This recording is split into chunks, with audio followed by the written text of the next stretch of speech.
ओम नमो भगवते वासुदेवाय। हर हर महादेव। ओम नमः शिवाय। मंगलम भगवान विष्णु मंगलम गरुड़ध्वज मंगलम पुंडरीकाक्ष मंगलाय तनोहरि। ओम त्र्यंबकं यजामहे सुगंधिं पुष्टिवर्धनम् उर्वारुकमिव बन्धनान् मृत्योर्मोक्षयमामृतात्। हर हर महादेव। हर हर महादेव। दोस्तों, आज मैं आपके लिए लेकर आई हूँ कामिका एकादशी का व्रत कथा, महत्व और पूजा विधि। अगर आपको इस कथा का पूरा फल प्राप्त करना है तो इस वीडियो के अंत तक बने रहें और पूरी कथा सुनें। जो व्यक्ति कामिका एकादशी का व्रत करता है उसे भगवान का आशीर्वाद प्राप्त होता है और वह भ्रूण हत्या या ब्रह्म हत्या जैसे जघन्य पाप से भी मुक्त हो जाता है।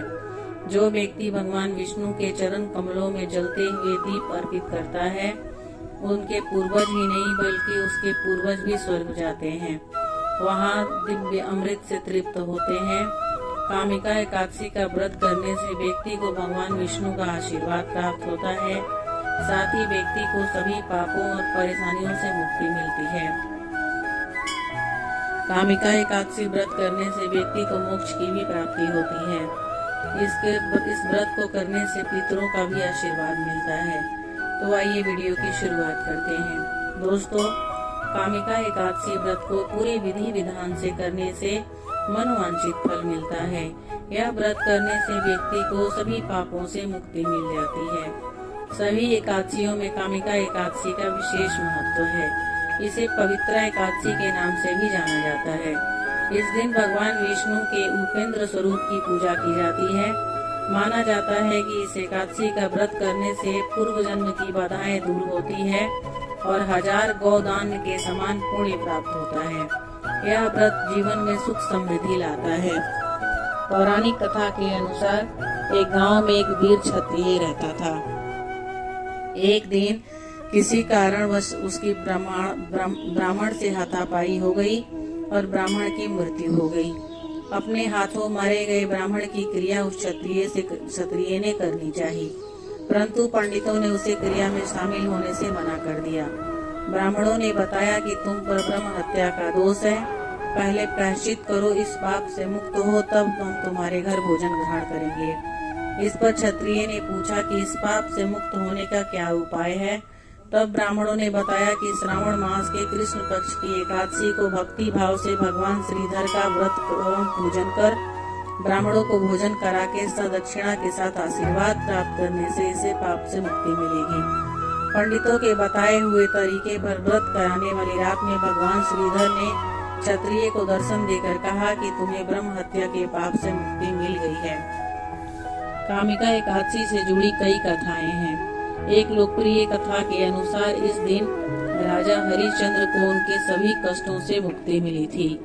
राजा हरिश्चंद्र ने सत्य निष्ठा का पालन करते हुए अपना सब कुछ खो दिया था, लेकिन कामिका एकादशी के व्रत और पूजा के फलस्वरूप उन्हें सब कुछ वापस मिल गया और मोक्ष की प्राप्ति हुई।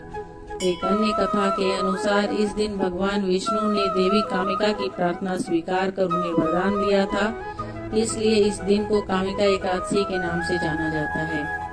एक बार कुंती पुत्र धर्मराज युधिष्ठिर कहने लगे कि हे भगवान, आषाढ़ शुक्ल देवशयनी एकादशी तथा चतुर्मास महात्म्य मैंने भली प्रकार से सुना। अब आप कृपा करके श्रावण कृष्ण एकादशी का नाम बताइए। श्री कृष्ण भगवान कहने लगे कि हे युधिष्ठिर, इस एकादशी की कथा एक समय स्वयं ब्रह्मा जी ने देवर्षि नारद से कही थी, वही मैं आपको बताता हूँ। नारद जी ने ब्रह्मा जी से पूछा कि हे पितामह, श्रावण मास के कृष्ण पक्ष की एकादशी की कथा सुनने की मेरी इच्छा है। उसका नाम क्या है, कृपा क्या विधि है और उसका क्या महत्व है, कृपा करके बताइए। नारद जी के ये वचन सुनकर ब्रह्मा जी ने कहा कि हे नारद, लोगों के हित के लिए तुमने बहुत सुंदर प्रश्न किया है। श्रावण मास की कृष्ण एकादशी का नाम कामिका है। उसके सुनने मात्र से वाजपेयी यज्ञ का फल मिलता है। इस दिन शंख चक्र गदाधारी विष्णु भगवान का पूजन होता है। जिनके नाम श्रीधर, श्री हरि, विष्णु, माधव और मधुसूदन है। उनकी पूजा करने से जो फल मिलता है वो मैं आपको बताता हूँ। जो फल गंगा, काशी, नैमिषारण्य और पुष्कर स्नान से मिलता है वह विष्णु भगवान के पूजन से मिलता है। जो फल सूर्य व चंद्र ग्रहण पर कुरुक्षेत्र और काशी में स्नान करने से मिलता है, समुद्र, वन सहित पृथ्वी दान करने से, सिंह राशि के बृहस्पति में गोदावरी और गंडकी नदी में स्नान करने से भी प्राप्त नहीं हो। जो मनुष्य श्रावण में भगवान का पूजन करते हैं उनसे देवता, गंधर्व और सूर्य आदि सब पूजित हो जाते हैं। अतः पापों से डरने वाले मनुष्यों को कामिका एकादशी का व्रत और विष्णु भगवान का पूजन जरूर कराना चाहिए। पाप रूपी कीचड़ में फंसे हुए और संसार रूपी समुद्र में डूबे मनुष्यों के लिए इस एकादशी का व्रत और भगवान विष्णु का पूजन अत्यंत आवश्यक है। इससे बढ़कर पापों के नाशों में का कोई उपाय नहीं है। हे नारद, स्वयं भगवान ने यही कहा है कि कामिका व्रत से जीव को योनि को प्राप्त नहीं होता। जो मनुष्य इस एकादशी के दिन शक्ति पूर्वक तुलसी दल भगवान विष्णु को अर्पण करते हैं वे इस संसार में समस्त पापों से दूर रहते हैं। विष्णु भगवान रत्न, मोती, मणि तथा आभूषण आदि से इतने प्रसन्न नहीं होते जितने तुलसी दल से होते हैं। तुलसी दल पूजन का फल 4 बार चांदी और 1 बार स्वर्ण के दान के बराबर होता है। हे नारद, मैं स्वयं भगवान की अति प्रिय तुलसी को सदैव नमस्कार करता हूँ। तुलसी के पौधे को सींचने से मनुष्य की सभी प्रकार की यातनाएं नष्ट हो जाती है। दर्शन मात्र से सब पाप नष्ट हो जाते हैं और स्पर्श से मनुष्य पवित्र हो जाता है। कामिका एकादशी की रात्रि को दीप दान तथा जागरण के फल का महत्व चित्रगुप्त भी नहीं कर सकते। जो इस एकादशी की रात्रि को भगवान के मंदिर में दीपक जलाते हैं उनके पितर स्वर्ग लोक में अमृत पान करते हैं तथा जो घी या तेल का दीपक जलाते हैं वे 100 करोड़ दीपकों से प्रकाशित होकर सूर्य लोक के जाते हैं। ब्रह्मा जी कहते हैं कि हे नारद, ब्रह्म हत्या तथा भ्रूण हत्या आदि पापों को नष्ट करने वाली इस कामिका एकादशी का व्रत मनुष्य को यत्न के साथ करना चाहिए। कामिका एकादशी के व्रत का महत्व श्रद्धा से सुनने और पढ़ने वाला मनुष्य सभी पापों से मुक्त होकर विष्णु लोक को जाता है। ऐसी मान्यता है कि इस व्रत को ब्रह्म हत्या जैसे बड़े से बड़े पाप से मुक्ति मिल जाती है। कहा जाता है कि इस व्रत का कथा सुनने से व्यक्ति को स्वर्ग लोक की प्राप्ति होती है। दोस्तों, देवशयनी एकादशी के बाद पहली एकादशी है जिसमें भगवान विष्णु योग निद्रा में होते हैं। सावन के महीने में इस एकादशी के होने से इस व्रत में भगवान विष्णु के साथ भोलेनाथ जी की भी आशीर्वाद प्राप्त होती है। ऐसा माना जाता है कि कामिका एकादशी की कहानी भगवान श्री कृष्ण ने युधिष्ठिर को सुनाई थी। इससे पहले यह बात संत वशिष्ठ ने मोक्ष प्राप्त करने वाले राजा दिलीप को बताई थी।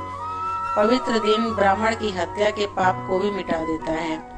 कामिका एकादशी पर भगवान विष्णु की पूजा करने वाले भक्तों को समृद्धि और स्वास्थ्य का आशीर्वाद मिलता है। यह इस एकादशी पर हिंदू तीर्थ स्थलों पर भी जाते हैं और गंगा, गोदावरी, यमुना, कृष्णा और कावेरी जैसे विभिन्न तीर्थों में स्नान करते हैं। कामिका एकादशी भी व्यक्ति को पितृदोष से राहत दिलाने में मदद करता है। कामिका एकादशी पर ध्रुव योग का निर्माण हो रहा है। ज्योतिष ध्रुव योग को बेहद शुभ मानते हैं। इस योग में भगवान श्री हरि विष्णु की पूजा करने से साधक को मनवांछित फल की प्राप्ति होती है। साथ ही शुभ कार्यों में सिद्धि मिलती है। इस दिन सर्वार्थ सिद्ध योग का भी संयोग बन रहा है। सर्वार्थ सिद्ध योग दिन भर रहेगा। कामिका एकादशी पर देवों के देव महादेव कैलाश पर्वत पर विराजमान होंगे। उस समय में भगवान शिव का अभिषेक करने से साधक को सभी प्रकार के सुखों की प्राप्ति होगी। इसके बाद नंदी पर सवार होंगे। दोनों समय अभिषेक के लिए अनुकूल है। इस समय में भगवान नारायण की भी पूजा करने से लोगों को सुख और सौभाग्य प्राप्त होती है। कामिका एकादशी वैष्णवों के लिए सबसे शुद्ध और महत्वपूर्ण एकादशी है क्योंकि यह चतुर्मास के दौरान मनाया जाता है, जो कि 4 महीने की शुभ घड़ी है जो भगवान कृष्ण को समर्पित है। सावन का महीना भोलेनाथ को प्रिय है, इसलिए इस महीने में आने वाली कामिका एकादशी का महत्व और बढ़ जाता है। शास्त्रों के अनुसार भगवान विष्णु के आराध्य श्री शिव हैं और भगवान शिव के आराध्य श्री विष्णु हैं। मान्यता है कि इस दिन भगवान विष्णु के उपेंद्र स्वरूप की भगवान शिव की पूजा करने से उपेंद्र स्वरूप की पूजा होती है। भगवान शिव की पूजा करने से हर बिगड़े काम बन जाते हैं। इस व्रत को करने से उपासकों के साथ साथ उनके पितरों के कष्ट भी दूर होते हैं। हिंदू शास्त्रों के अनुसार कामिका एकादशी को जाने अनजाने में हुए पापों की मुक्ति दिलाने वाली एकादशी कहा गया है। कामिका एकादशी की पूजा से सभी देवता, गंधर्व और सूर्य की पूजा का फल मिलता है। कामिका एकादशी का व्रत करने से भगवान शिव और भगवान विष्णु का आशीर्वाद मिलता है। इस व्रत को करने से व्यक्ति के जीवन में सभी सुखों की प्राप्ति होती है और सभी कष्टों का अंत होता है।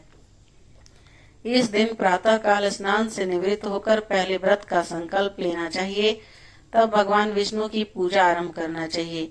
उन्हें पीले फल, फूल, तिल, दूध और पंचामृत अर्पित करना चाहिए।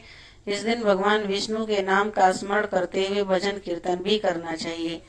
कामिका एकादशी के दिन विष्णु सहस्त्र नाम का पाठ करना बहुत फलदायी माना गया है। अगले दिन यानी द्वादशी को ब्राह्मणों को भोजन कराकर और दक्षिणा देकर विदा करना चाहिए। उसके बाद व्रत का पालन करना चाहिए। उम्मीद है कि हमारा यह आर्टिकल और वीडियो आपको अच्छा लगा होगा। इस तरह के आर्टिकल और वीडियो को सुनने और देखने के लिए इस वीडियो के नीचे कमेंट बॉक्स में कमेंट करें और मेरे चैनल पे अगर अभी तक आपने सब्सक्राइब का बटन नहीं दबाया है तो सब्सक्राइब का बटन दबा दीजिए। लेकिन अगर पहले से ही आपने सब्सक्राइब का बटन दबाया है तो सब्सक्राइब का बटन मत दबाइए, नहीं